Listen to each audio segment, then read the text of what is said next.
মানে না। তারা দাবি তুলেছে কেন মদের উপরে আমরা ট্যাক্স বাড়ালাম, তারা দাবি তুলেছে কেন আমরা সিগারেটের উপরে ট্যাক্স বাড়ালাম। এই তাদের দুঃখ, তাদের কষ্ট। কেন বর্তমান সরকার 60টি নিত্য প্রয়োজনীয় দ্রব্যমূল্যের ট্যাক্স কমিয়ে দিল, এই হচ্ছে তাদের দুঃখ। তাহলে কি এরা জনগণের বন্ধু হলো? জনগণের বন্ধু তারা হলো না।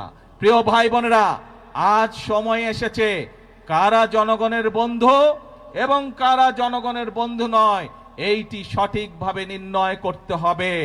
আমরা অতীতে আমরা দেখেছি জনগণকে বিভ্রান্ত করে অনেকে অনেক কথা বলেছে, কিন্তু জনগণের ভাগ্য পরিবর্তন হয়নি, দেশের ভাগ্য পরিবর্তন হয়নি।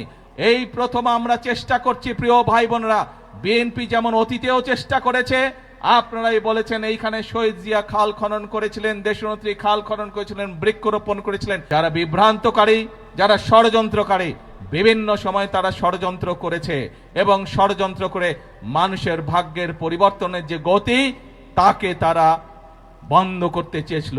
দেশের ভাগ্যের পরিবর্তনের যে গতি তাকে তারা বন্ধ করতে চেয়েছিল। বিগত 12 তারিখের নির্বাচনে বাংলাদেশের মানুষ সিদ্ধান্ত নিয়েছে দেশের জন্য যারা কাজ করে তাদেরকেই বাংলাদেশের মানুষ দায়িত্ব দিয়েছে। আগেই বলেছি আমাদের সকল বিএনপির সকল ক্ষমতার উৎস হচ্ছে জনগণ। কাজেই জনগণের শক্তি হচ্ছে আমাদের শক্তি, জনগণের সমর্থন হচ্ছে আমাদের সবচেয়ে বড় সমর্থন, জনগণের শক্তি হচ্ছে আমাদের সবচেয়ে বড় শক্তি। আমাদের সাথে জনগণের সমর্থন আছে বলেই যতক্ষণ আমাদের এই ধরে প্রাণ থাকবে আমরা ততক্ষণ পর্যন্ত এই দেশ এবং এই দেশের মানুষের জন্যই কাজ করে যাব।